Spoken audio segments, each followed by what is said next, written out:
Illustration number 3 में आ जाइए। ये रहा हम लोग के पास इलस्ट्रेशन नंबर 3। क्या दे रखा हुआ है? A firm details are as under, जिसमें दे रखा हुआ है सेल 24 लाख का। सेल्स में क्या है? At the rate 100 per unit. उसके बाद वेरिएबल कॉस्ट 50% दे रखा हुआ है। फिर फिक्स कॉस्ट कितना दे रखा हुआ है? ₹10 लाख। आगे it has borrowed ₹10 lakh at the rate 10% per annum. तो ये हो गया हम लोग का डेप्ट। And equity share capital is ₹10 lakh, ₹100 each. तो इससे हम लोग को क्या निकल के आ जाएगा? तो नंबर ऑफ इक्विटी आ जाएगा। तो ये लिखिए नंबर ऑफ इक्विटी। तो ये हम लोग का आ जाएगा कितना है इक्विटी शेयर कैपिटल? तो ये हम लोग का 10 लाख का दे रखा हुआ है। 10 लाख इक्विटी कैपिटल हो गया। उसमें डिवाइड बाय कितना से करना है? तो डिवाइड बाय हम लोग को कितने से करना है? 100 से। तो ये हम लोग का आ गया 10,000। 10,000 क्या आ गया? तो नंबर ऑफ इक्विटी आ गया। यहाँ तो कुछ प्रॉब्लम नहीं है। जब नेक्स्ट पेज में हम लोग आते हैं तो यहाँ क्या दे रखा हुआ है? Consider tax at the rate 50%। तो हम लोग को टैक्स लेना है 50%। फिर कैलकुलेट क्या करना है? तो कैलकुलेट हम लोग को ऑपरेटिंग लेवरेज करना है, फिर फाइनेंशियल लेवरेज करना है, फिर कंबाइंड लेवरेज करना है और रिटर्न ऑन इन्वेस्टमेंट करना है। फिर आगे क्या दे रखा हुआ है? तो if the sale increase by 6 lakh what will be the new EBIT. तो हम लोग को अगर सेल इंक्रीज कर रहा है 6 लाख से तो न्यू ईबीआईटी क्या होगा वो हम लोग को करना है। तो अब आ जाइए कॉपी में। आप लोग को सम्स में तो दिख गया ना कि क्या क्या दे रखा हुआ है। तो कॉपी में आ जाइए। तो कॉपी में ये रहा हम लोग का इलस्ट्रेशन नंबर 3।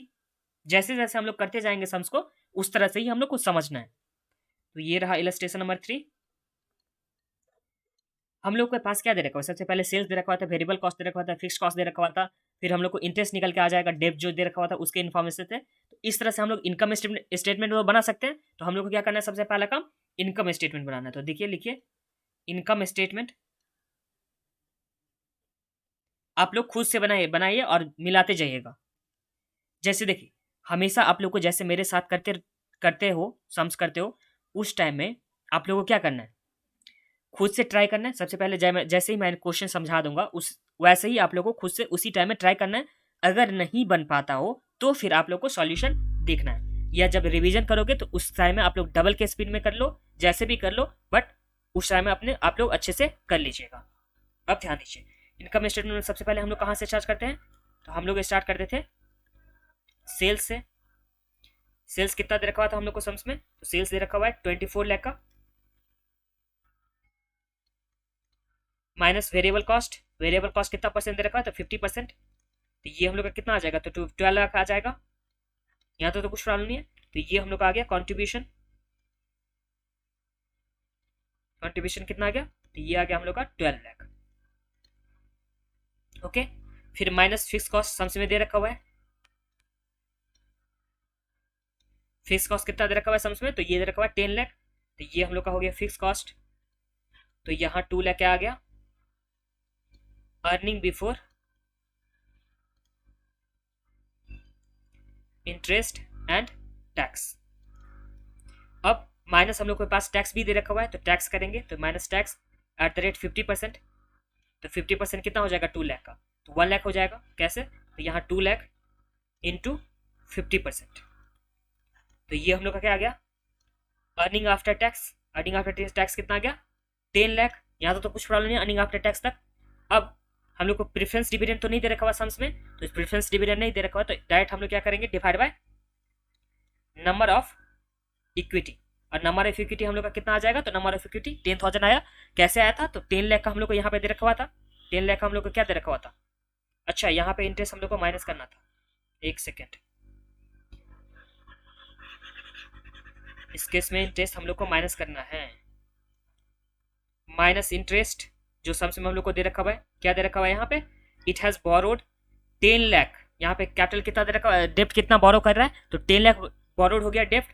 और उसका परसेंटेज कितना दे रखा हुआ है? कॉस्ट ऑफ डेप्ट कितना दे रखा हुआ? तो 10%। इस तरह से हम लोग का इंटरेस्ट आ जाएगा। तो 10 लाख का 10%। तो ये हम लोग का कितना आ गया? 1 लाख आ गया। तो इस तरह से earning before tax, earning before tax कितना आ गया हम लोग का? तो अर्निंग बिफोर टैक्स आ गया 1 लाख। फिर माइनस हम लोग टैक्स करेंगे। टैक्स एट द रेट 50% है। तो यहाँ पे 1 लाख का 50%। तो ये हम लोग का आ जाता है 50,000। तो अर्निंग आफ्टर टैक्स कितना आ गया? तो अर्निंग आफ्टर टैक्स आ गया हम लोग का 50,000।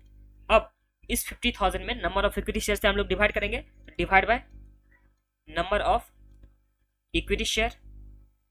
तो नंबर ऑफ इक्विटी शेयर कितना दे रखा था, तो सम्स में हम लोग निकाले थे 10,000। 10,000 कैसे निकाले थे, तो 10,000 हम लोग निकाले थे 10 लाख डिवाइड बाय 100 करके, तो ये आ गया 10,000। तो इस तरह से हम लोग का अर्निंग पर शेयर, तो अर्निंग पर शेयर कितना आ गया सम्स में 5 आ गया। यहाँ तक तो कुछ प्रॉब्लम आप लोग को नहीं होगा, बिकॉज ये इनकम स्टेटमेंट था जो हम लोग बार बार किए थे। तो ये हम लोग का हो गया इनकम स्टेटमेंट, जो फर्स्ट काम हो गया ये हो गया। अब ध्यान दीजिए सम्स में फर्स्ट नंबर का रिक्वायरमेंट क्या था, तो फर्स्ट में हम लोग का क्या निकालना था, तो सम्स में हम लोग को फर्स्ट नंबर पे निकालना था ऑपरेटिंग लेवरेज। क्या निकालना है, ऑपरेटिंग लेवरेज। अब ऑपरेटिंग लेवरेज के लिए फॉर्मूला क्या होता है, तो ऑपरेटिंग लेवरेज इसके लिए फॉर्मूला क्या होता था, तो इसके लिए हम लोग का फॉर्मूला होता था कंट्रीब्यूशन डिवाइड बाय ईबीआईटी।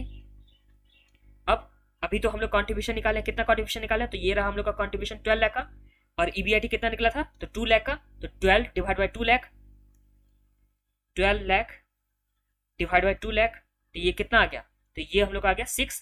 तो ये हम लोग का आ गया 6 टाइम्स। तो ऑपरेटिंग लेवरेज क्या कितना आ गया 6 टाइम्स। हमेशा जब भी हम लोग लेवरेज निकालते हैं तो हम लोग वो निकालते हैं टाइम्स में निकालते हैं। ओके, इस तरह से ऑपरेटिंग लेवरेज हो गया। सेकंड नंबर पे हम लोग को क्या निकालना है सम्स में, तो हम लोग को निकालना है फाइनेंशियल लेवरेज। तो लिखते हैं फाइनेंशियल लेवरेज।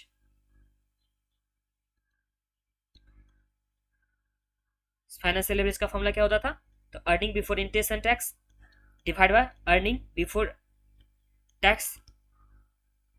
तो ये हम लोग का कितना निकल के आया था, तो ईबीआईटी निकल के आया था हम लोग के पास 2 लाख का, और इसके बाद ईबीटी कितना निकल के आया था, तो 1 लाख का। तो ये हम लोग लिखते हैं 2 लाख डिवाइड बाय 1 लाख। तो ये हम लोग का कितना टाइम्स आ गया, तो ये हम लोग का आ गया 2 टाइम्स। तो हम लोग का फाइनेंशियल लेवरेज भी निकल के आ गया। अब तीसरा नंबर पे सम्स में क्या निकालना है, तो थर्ड नंबर पे हम लोग को निकालना है सम्स में कंबाइंड लेवरेज। तो ये हम लोग लिखते हैं कंबाइंड लेवरेज। कंबाइंड लेवरेज में क्या होता था, तो degree of operating leverage into degree of financial leverage, या financial leverage operating leverage into financial leverage.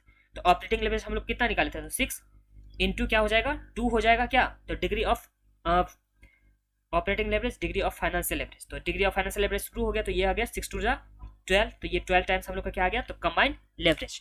यहाँ तो आप लोगों को कुछ प्रॉब्लम नहीं है, तो ऑपरेटिंग लेवरेज फाइनेंशियल लेवरेज और कंबाइंड लेवरेज में कुछ प्रॉब्लम नहीं है। अब ध्यान दीजिए यहाँ पे, यहाँ क्या दे रखा हुआ है, यहाँ दे रखा है सम्स में रिटर्न ऑन इन्वेस्टमेंट। क्या दे रखा हुआ है, return on investment. Return on investment हो या रिटर्न ऑन कैपिटल एम्प्लॉयड, इसके लिए फॉर्मूला क्या होता था, तो इसके लिए फॉर्मूला होता था जो हम लोग ट्रेडिंग ऑन इक्विटी वाले वीडियो में देखे थे। ये फॉर्मूला होता था हम लोग का क्या, तो ये होता था earning before interest and tax divide by क्या होता था कैपिटल एम्प्लॉयड या इन्वेस्टमेंट। कैपिटल एम्प्लॉयड या क्या बोलते थे हम लोग, इन्वेस्टमेंट, और इनटू कितना करते थे हम लोग 100 करते थे। ये हम लोग का होता था रिटर्न ऑन इन्वेस्टमेंट का फॉर्मूला। अब ध्यान दीजिए इसमें कैपिटल एम्प्लॉयड का मतलब क्या होता था, तो कैपिटल एम्प्लॉयड में यहाँ पे क्या चीज कंसीडर होता था, तो कैपिटल एम्प्लॉयड में होता था सबसे पहले इक्विटी शेयर कैपिटल, फिर प्रेफरेंस शेयर कैपिटल, और कोई डेप्ट होता था वो भी हम लोग कैपिटल एम्प्लॉयड में लेते थे। तो ये हम लोग का हो गया क्या, रिटर्न ऑन इन्वेस्टमेंट। तो इस सम्स में हम लोग रिटर्न ऑन इन्वेस्टमेंट निकालेंगे डी नंबर पे, रिटर्न ऑन इन्वेस्टमेंट। तो इसके लिए फॉर्मूला क्या होता था, तो इसके लिए होता था ईबीआईटी डिवाइड बाय क्या होता था, तो कैपिटल एम्प्लॉयड इनटू 100। इस केस में ईबीआईटी हम लोग को कितना दे रखा हुआ है सम्स में, तो ईबीआईटी हम लोग को दे रखा हुआ है यहाँ पे 2 लाख। ईबीआईटी कितना दे रखा हुआ है हम लोग को, 2 लाख दे रखा हुआ है। तो यहां हम लोग का हो जाएगा 2 लाख डिवाइड बाय, अब कैपिटल एम्प्लॉयड कितना होगा, तो कैपिटल एम्प्लॉयड में सबसे पहले इक्विटी शेयर कैपिटल। तो इक्विटी शेयर कैपिटल हम लोग को सम्स में कितना दे रखा हुआ है, तो इक्विटी शेयर कैपिटल हम लोग को दे रखा हुआ है 10 लाख, प्लस में डेप्ट दे रखा हुआ है हम लोग के पास 10 लाख, और प्रेफरेंस शेयर तो नहीं दे रखा हुआ है। तो ये दोनों यहाँ क्या हो जाएगा, ऐड हो जाएगा। तो यहाँ पे 10 लाख प्लस 10 लाख इंटू 100, तो ये आ गया 2 lakh divide by 20 lakh into 100। तो ये इस तरह से कितना आ गया रिटर्न ऑन इन्वेस्टमेंट, तो ये हम लोग आ गया 10%। रिटर्न ऑन इन्वेस्टमेंट कितना आ गया 10%। बट सम्स में हम लोग का सॉल्यूशन जो आईसीआई का स्टडी मटेरियल है उसमें सॉल्यूशन क्या दे रखा हुआ है वो हम लोग अभी देखने वाले हैं। ओके, तो देखिए सम्स में, इस सम्स में जो सॉल्यूशन दे रखा हुआ है यहाँ क्या दे रखा हुआ है रिटर्न ऑन इन्वेस्टमेंट, और रिटर्न ऑन इन्वेस्टमेंट कितना दे रखा हुआ है 50,000 डिवाइड बाय कितना दे रखा हुआ है 10 लाख। अब ध्यान दीजिए, यहाँ 50,000 डिवाइड बाय 10 लाख दे रखा हुआ है इंटू 100, तो इस तरह से निकल के आया रिटर्न ऑन इन्वेस्टमेंट कितना, तो 5%। यहाँ क्या लिखा हुआ है, here return on investment is calculated as return on equity. यहाँ क्या लिखा हुआ है, रिटर्न ऑन इक्विटी निकाला हुआ है, जिसके लिए फॉर्मूला क्या होता था, तो रिटर्न ऑन इक्विटी जब भी बोला गया था रिटर्न ऑन इक्विटी, तो उसके लिए फॉर्मूला होता था आफेस। आफेस मतलब क्या हुआ, तो return earning available for equity share holder divide by equity share holder fund divide by equity share holder fund. Equity share holder fund मतलब क्या होता है, तो यहाँ पे सिर्फ इक्विटी शेयर का जो होगा, इक्विटी फंड होगा, वही लिया जाता है। इक्विटी फंड में क्या आता है, तो सबसे पहले share capital, reserve and surplus होगा तो रिजर्व एंड सरप्लस, अगर प्रॉफिट एंड लॉस होगा तो वो भी यहाँ पे कंसीडर किया जाता है। अब जब भी अगर एग्जाम में ये क्वेश्चन आ जाता है, अगर एग्जाम में ये क्वेश्चन आता है, तो आप लोगों को करना है जैसे आईसीआई स्टैंडर्ड मेटल में आंसर दे रखा हुआ है, उसी तरह से आप लोगों को करके आना है। अब पूछोगे क्यों ऐसे करके आना है, बिकॉज कुछ ऑप्शन है नहीं जो एग्जामिनर चेक करेगा आंसर, वो किस चीज से चेक करता है, तो वो करता है हमेशा सजेस्टेड आंसर से। तो सजेस्टेड आंसर से चेक करता है, तो आप लोग को आंसर में चेक करेगा कि हाँ सजेस्टेड आंसर में क्या दे रखा है, तो सजेस्टेड आंसर में तो क्योंकि यही दे रखा होगा, स्टडी मेटेरियल में दे रखा हुआ है, तो इस तरह से आप लोग को ये करके एग्जाम में आना है। आप इसे याद करके रख लो, कहीं पे मार्किंग करके रख लो कि ये पॉइंट यहाँ पे अलग था जैसे भी, लेकिन यहाँ पे रख लो। और ध्यान दीजिए, प्लस में आप लोग को रिटर्न ऑन इन्वेस्टमेंट का जो हम लोग किए हैं यहाँ इस सम्स में, जो रिटर्न ऑन इन्वेस्टमेंट का किए हैं, ये भी करके आना है। यहाँ पे देखिए, सबसे पहले आप लोग को एक बार मैं इसे इरेज करता हूं।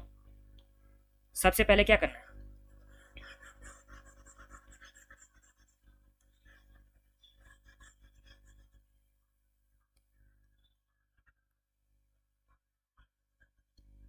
आप लोगों को लिखना है return on investment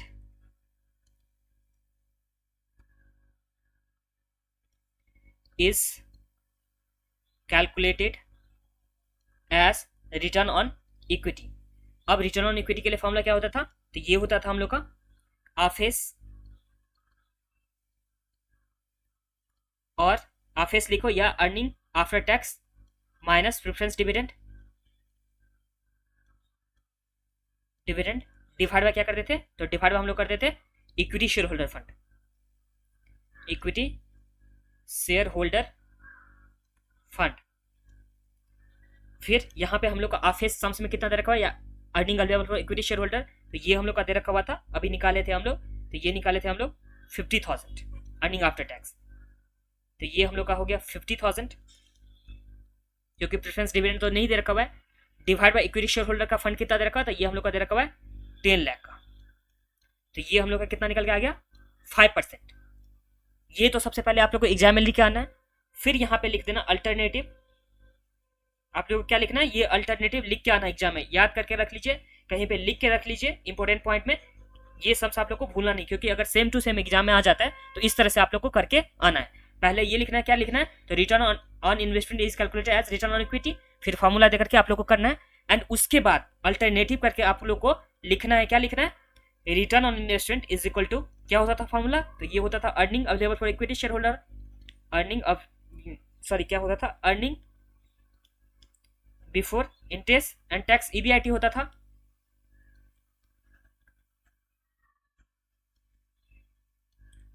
earning before interest and tax ये होता था, डिवाइड हम लोग क्या करते थे कैपिटल एम्प्लॉयड,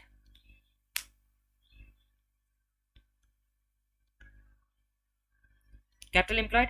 अब earning before interest and tax हम लोग का सम्स में कितना आया था, जो हम लोग फर्स्ट में बनाए थे, तो ये हम लोग का था 2 लाख डिवाइड बाय 10 लाख हम लोग का क्या था, तो यहाँ पे डेप्ट का था, डेप्ट से हम लोग का 10 लाख का था, प्लस में 10 लाख था इक्विटी शेयर, और प्रेफरेंस शेयर तो कुछ नहीं था, तो यहाँ पे प्लस 10 लाख, तो इस तरह से ये कितना निकल के आ जाता है, ये निकल के आता है 10%। तो आप लोग को एग्जाम में दोनों ही तरह से करके आना है, ये अल्टरनेटिव दे करके आना ही आना है, जिससे कि क्या कि अगर वहां पे बोलेगा क्या चीज बोलेगा एग्जामिनर कि हाँ इस तरह से सही होगा, अगर मान लो कि रिटर्न ऑन इन्वेस्टमेंट ही सही होगा तो आप लोग करके आए होगे तो आप लोग को मार्क्स मिल जाएगा। अगर बोलेगा कि हाँ इस तरह से रिटर्न ऑन इक्विटी ही की तरह से निकालना है तो आप लोग को ये भी करके आए रहोगे, तो इस तरह से भी आप लोग को मार्क्स मिल जाएगा, एग्जाम में मार्क्स नहीं कटेगा। ओके, अब यहाँ नेक्स्ट आता है, इसमें नेक्स्ट में क्या दे रखा हुआ था, तो नेक्स्ट हम लोग को दे रखा हुआ था if sale increase by 6 lakh rupees 6 lakh what will be the new EBIT, तो न्यू ईबीआईटी क्या होगा, तो देखिए सेल्स ये नंबर ई है, सेल्स पहले कितना दे रखा होता था, सेल्स हम लोग को कितना दे रखा हुआ था, तो सेल्स दे रखा हुआ है 24 लाख का। इनकम स्टेटमेंट में हम लोग का फर्स्ट पॉइंट था जो ये सेल्स दे रखा है, कितना दे रखा है सेल्स 24 लाख का। ये इंक्रीज कितने से हो रहा है, तो ये इंक्रीज हो रहा है 6 लाख से, मतलब सेल्स बढ़ के कितना हो गया, तो ये हो गया 30 लाख का। ओके, तो अगर यहाँ पे हम लोग निकाले percentage change in sale, percentage change in, अगर हम लोग सेल निकाल रहे हैं तो ये कितना आ जाएगा, तो ये हम लोग का आ जाएगा 6 लाख से इंक्रीज कर रहा है, तो यहाँ हम लोग लिखेंगे 6 लाख डिवाइड बाय, हम लोग बेस का लेते थे तो बेस यहाँ पे कितना दे रखा है 24 लाख का, तो 24 लाख इंटू 100, तो ये हम लोग का कितना आ गया, कितना चेंजेस आ गया, तो 6 डिवाइड बाय 24, तो ये हम लोग का चेंजेस आ गया 25%। तो परसेंटेज चेंज इन हम लोग का सेल्स कितना आ गया 25%। अब ध्यान दीजिए, यहाँ क्या बोला कि सेल्स अगर इंक्रीज कर रहा है 6 लाख से, तो हम लोग को ईबीआईटी पे क्या इंपैक्ट होगा वो हम लोग को पूछा है। तो इस केस में हम लोग को ईबीआईटी प्लस में सेल्स का किस फॉर्मूला के साथ रिलेशन था, तो ये था हम लोग का ऑपरेटिंग लेवरेज के साथ। तो डिग्री ऑफ ऑपरेटिंग लेवरेज का फॉर्मूला क्या होता था, परसेंटेज चेंज इन सेल नहीं EBIT by percentage change in sale, यही फॉर्मूला होता था ना। अब डिग्री ऑफ ऑपरेटिंग लेवरेज हम लोग कितना निकाले सम्स में, तो डिग्री ऑफ ऑपरेटिंग लेवरेज हम लोग का निकला है 6 टाइम, ये रहा 6 टाइम। अब यहाँ डिग्री ऑफ ऑपरेटिंग लेवरेज के बदले कितना आ जाएगा, यहाँ पे 6 आ जाएगा, और परसेंटेज चेंज इन ईबीआईटी तो हम लोग को निकालना है, तो यहाँ लिखते हैं percentage change in EBIT divide by कितना आ गया, परसेंटेज चेंज इन सेल्स हम लोग का कितना दे रखा हुआ है, तो ये हम लोग 25% था, ये 25%।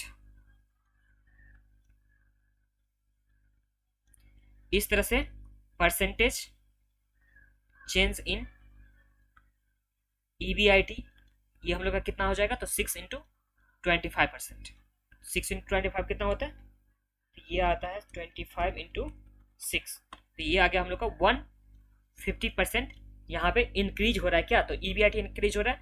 इस तरह से न्यू ईबीआईटी देखा जाए तो new EBIT is equal to, EBIT हम लोग का कितना रखा था सम्स में, तो ईबीआईटी हम लोग का यहाँ पे ईबीआईटी हम लोग को 2 लाख का दे रखा हुआ है, ये रहा ईबीआईटी 2 लाख का। अब इस 2 लाख में हम लोग 150% इंक्रीज करेंगे, तो यहाँ पे 2 लाख प्लस 2 लाख का 150%, तो ये आ गया 2 लाख प्लस 150% कितना आता है, तो 2 लाख इंटू 150%, तो ये हम लोग का आ गया 3 लाख। इस तरह से न्यू ईबीआईटी कितना आ जाएगा, तो न्यू ईबीआईटी हम लोग का आ जाएगा 5 लाख का। ओके, तो इस तरह से हम लोग का इलस्ट्रेशन नंबर कौन सा था, इलस्ट्रेशन नंबर ये 3 हम लोग का कंप्लीट हो गया। और यहाँ पे इलस्ट्रेशन नंबर 3 पे ही आप लोग को लिख लेना है, और इसका जो पॉइंट नंबर कौन सा दे रखा हुआ है डी नंबर पॉइंट में, वो आप लोग को मार्किंग कर लेना है। इस पॉइंट में हम लोग को क्या लिखना है, तो हम लोग को लिखना है अल्टरनेटिव लिखना है, ये आप लोग मार्किंग कर लीजिए। और इसके ऊपर में भी, इस पेज के ऊपर में भी लिखिए कि यहाँ हम लोग को ध्यान देना है, जब आप लोग रिवीजन करोगे तो यहाँ ध्यान देना है, ऐसे करके देना है, लिख लो, जिससे आप लोग को जब रिवीजन करते रहोगे, एग्जाम से एक दिन पहले रिवीजन करोगे, तो उस टाइम आप लोग को ये याद आ जाएगा कि यहाँ पे मेरे को अल्टरनेटिव भी लिखना है। अगर इस तरह से समझ आ जाए तो आप लोग को अल्टरनेटिव भी लिख करके आना होगा। ओके, और इसी के साथ ये हम लोग का क्वेश्चन नंबर जो इलस्ट्रेशन नंबर 3 था वो कंप्लीट हुआ। इसके बाद हम लोग चलेंगे प्रैक्टिकल क्वेश्चन में, जो प्रैक्टिकल क्वेश्चन दे रखा हुआ है नीचे, ये रहा हम लोग को यहाँ से प्रैक्टिकल क्वेश्चन है, ये हम लोग करेंगे नेक्स्ट वीडियो में। ओके, चलिए बाय। और हाँ, आप लोग को नोट्स कहाँ मिलेगा ये चीज़, तो नोट्स सबसे पहले आप लोग को मोबाइल ऐप में जो दे रखा होगा उसमें होगा।